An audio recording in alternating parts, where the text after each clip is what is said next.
Hey guys, it's Kyle Thompson here with eXp Realty, bringing you another monthly market update, and today we're going to be covering all property types.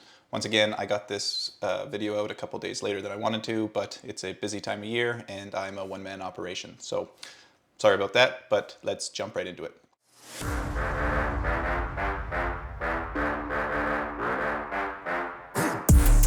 Last month, we had 397 new listings. We had 183 new sales. The average list price was $686,335. The average sale price was $661,935. Average sale price to list ratio was 97.07. Average days on market was 47, and we ended the month with an inventory of 865.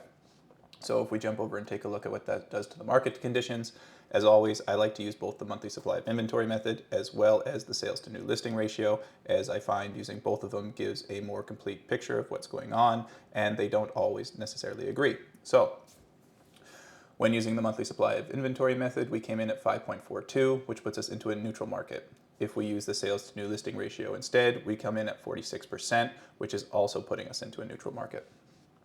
Now, if we jump over and take a look at the active inventory, new sales continue to trend higher for the fifth month in a row, rising from 330 up to 397.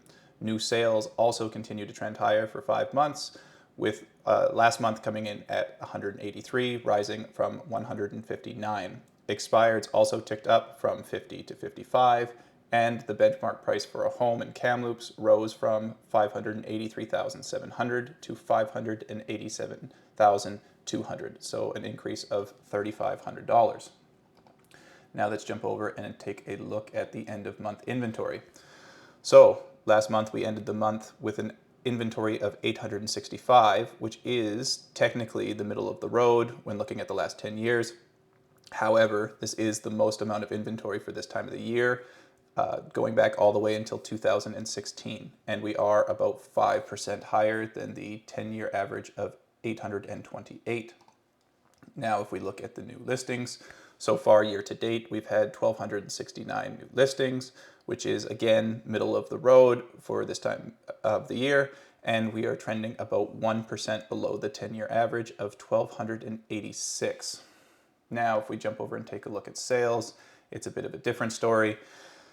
So far, year to date, we've had 577 new listings, which is the lowest in the series outside of 2020 when we had 576. So one less sale, but there was some things going on that time or that year.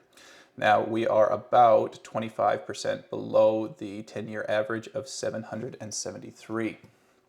Now let's jump over and take a look at the sales dashboard, starting off with sale price. These numbers are measuring year-over-year changes, so a full year over a full year.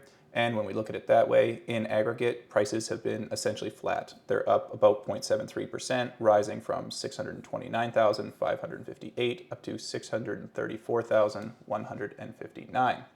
Now, if we take a look at the sales to list price ratio, as always, this is just a measurement of how much properties are selling for below the list price.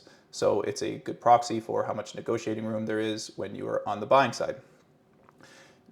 Last month we came in at 97.07, which is middle of the road-ish, but just leaning towards the higher side, meaning that there is less negotiating room than there has been at points in time in the last 12 months, which is to be expected considering it's the spring market and the market tends to be hot in the springtime. Now let's jump over and take a look at sales by property type.